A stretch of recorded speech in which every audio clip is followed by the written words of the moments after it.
Shalom, shalom, Javerín. Sean todos bienvenidos a este su espacio Israel en la Historia, a través de www.congregacionshekel.com.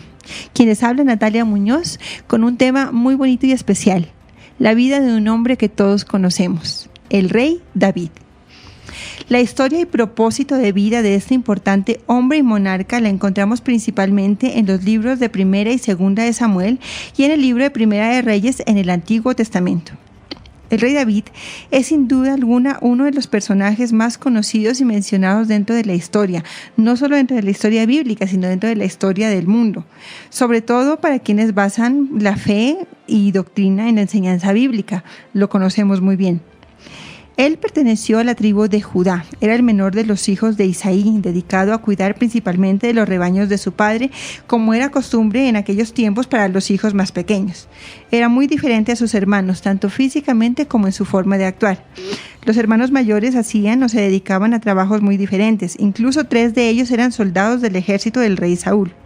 Se cree que David vivió entre los años de 1040 a 966 antes del nacimiento de Yeshua, nuestro Mashiach, de quien sería además ancestro. Recordemos que Yeshua viene de la casa de David.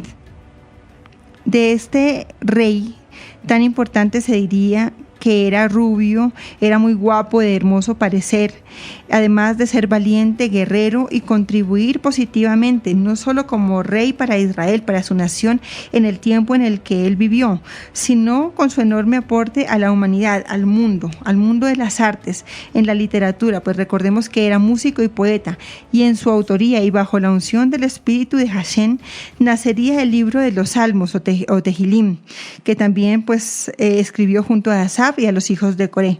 Estos escritos trascienden hasta hoy, trascienden el tiempo, la moda, el idioma, los gustos, y cada uno de los salmos tiene hoy múltiples versiones musicales para todos los gustos y edades.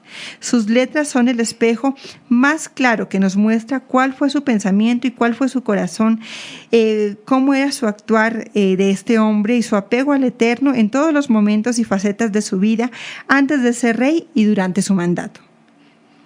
Pero hasta hoy conocemos que los reyes heredan su puesto de sus padres o ancestros. Entonces, ¿por qué David se convirtió en rey? Se suponía que un hijo de Saúl sería rey, él debía subir al trono de Israel. Pero para este hecho es importante también que leamos el libro de Génesis en el capítulo 49, donde se relata la bendición y la profecía de los hijos de Jacob. Aquí pues muestra que el linaje real estaría en la casa de Judá, a la que pertenecía David, mas no en la casa de Benjamín, a la que pertenecía el rey Saúl. Recordemos también que el rey Saúl además entró en desobediencia cuando al vencer al ejército amalecita no acató totalmente el mandato de Hashem y tras matar a todo hombre, mujer y niño, decide perdonar la vida del rey amalecita, desobedeciendo al Eterno. Debido a esto, el profeta Samuel, que estaba muy disgustado y que también había ungido a Saúl años atrás, decidió, por mandato también de Hashem, ungir a David en Belén. Y pues David, casualmente, pues posteriormente a esto, estaría al servicio del mismísimo rey Saúl como músico para dar bálsamo y calma al rey porque vivía atormentado después de que el Espíritu Santo de Hashem ya no estaba con él a causa de su desobediencia y su mal proceder. El momento cumbre de David llegaría tiempo después, según lo relatado en el capítulo 17 de Primera de Samuel, cuando Israel estaba en guerra contra los filisteos. Aquí se daría el capítulo de David y Goliat, tan mencionado por todos y tan conocidos por todos, donde David lucha contra el gigante Goliat armado solo con una honda de voleo, con la cual incrustaría una piedra en la mitad de la frente de su contendor, que caería rápidamente al piso y sería ultimado por el joven David, cortándole la cabeza con su propia espada, con la propia espada de Goliat. Debido a esto, David ganó mucha popularidad y cariño, reconocimiento dentro del pueblo de Israel. Logró casarse incluso con Mical, hija del rey Saúl, que inmediatamente mostró su disgusto y su inconformidad con la fama que tenía el joven David dentro del pueblo.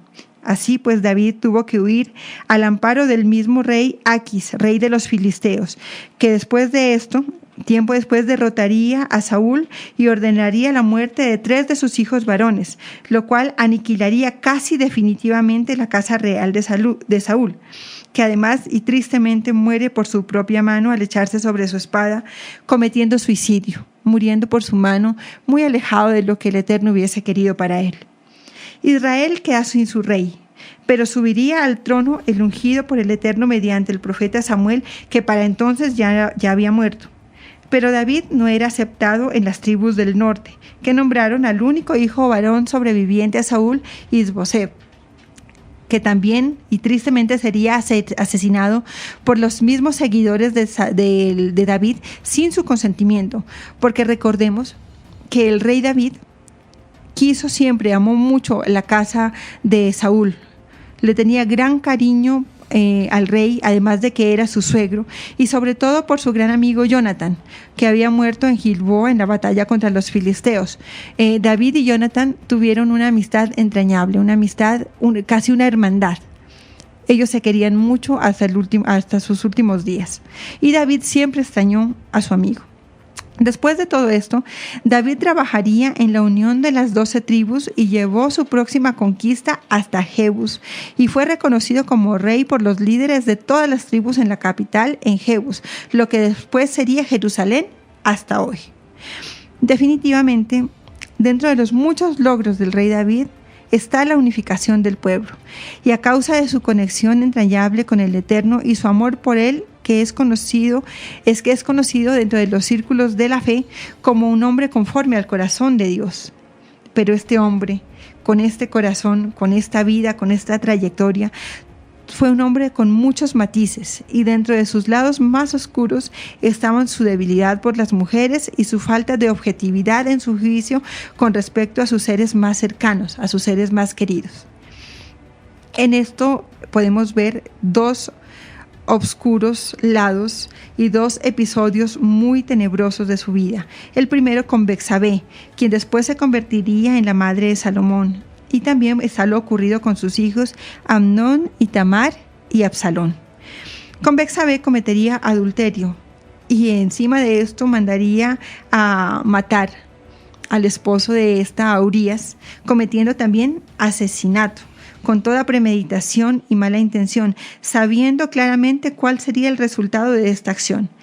Esto trajo como consecuencia la muerte de su hijo, el que esperaba con Betsabé, a quien llegó a amar muchísimo. Pero sobre todo quitó la tranquilidad de su reino, que estuvo siempre en constantes disturbios y batallas, y después vendría la rebelión de su propio hijo Absalón, quien trajo a David gran tristeza a su corazón, porque lo amaba mucho, como cualquier padre ama a su hijo, lo amaba.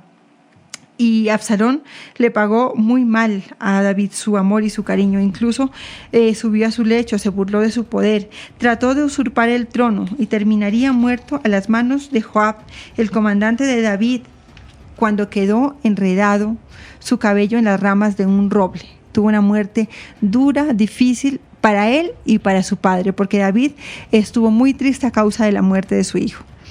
David ha sido representado en numerosas ocasiones en el cine, en la televisión, en el teatro. Su nombre es mencionado en muchísimas obras literarias de todos los estilos y gustos. Está él en esculturas, en monumentos, en grabados y pinturas, en manos de los autores más célebres y conocidos. El más importante, sin duda, el David de Miguel Ángel, David y Goliat de Rembrandt, entre muchos otros. Es mencionado también en la música con canciones tan conocidas como Aleluya de Leonard Cohen, un hombre talentoso, con un gran corazón, con una visión amplia y futurista y una valentía sin límites que nacía de su fe al Eterno y su estrecha relación con él, que sería su rasgo más distintivo. Un ícono bíblico que dejaría un gran legado en su historia personal y en sus escritos que sobrepasan los límites de la inspiración humana para alcanzar la inspiración divina, la inspiración del cielo. Moriría viejo y sería enterrado en su amada Jerusalén, conocida como la ciudad de David. Recordamos hoy sus palabras en su primera batalla frente a Goliat, cuando el poder de Hashem sería vencido a los filisteos a manos de David. Y sabrán todos que Hashem no salva con espada ni con lanza, porque de Hashem es la batalla, y Él os entregará en nuestras manos. Sin duda, un hombre que en medio de todos sus errores y equivocaciones supo esperar y confiar en las promesas que el Eterno Poderoso le había hecho a él y a su descendencia, el rey David.